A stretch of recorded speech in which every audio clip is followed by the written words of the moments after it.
my lungs. And you know what? 19 days after I was discharged, another 500 cc of fluid was taken out. Yan pong mukha ng isang sakitin.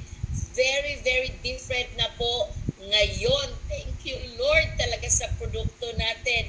And you know what? Since we are so broke and we don't have enough money, so I remember a post of a friend of mine, GMD Yovi, ano yun, naalala ko, nagpo-post siya ng intra, and you know what? Since we are so broke, wala kaming pera, we signed up for a 2,000 membership muna para lang po makapag 20% discount. Being a user for 10 months, since wala nga kaming budget, naku po, ang husband ko naman po ang nag-heart enlargement. Dito natakot talaga ako. Imagine na, wala akong trabaho, tapos may sakit pa ako, tapos ang breadwinner, naku po, nagkasakit. Parang gusto ko talagang mamatay na rin. Pero praise God talaga, dahil kay GMD Yovi po, nag-join po kami sa Lifestyles. Thank you, Lord.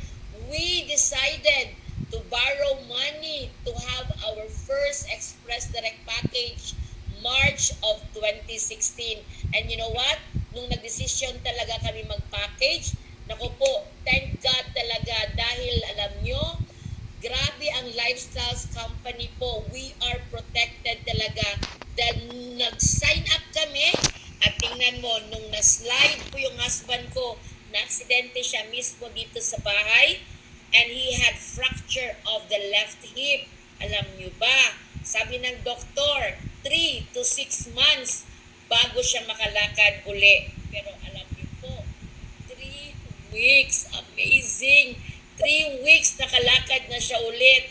And you know what? From 2 crutches to hand crutch until 3rd week, naglakad na talaga siya mag-isa without assisted device. Amazing talaga, di ba? Kaya ang ginawa ko, nag-mission talaga kami ng mag-asawa. Wala kaming pakialam na sinasabi ng tao. Sinasabi nila na hindi namin makakaya to.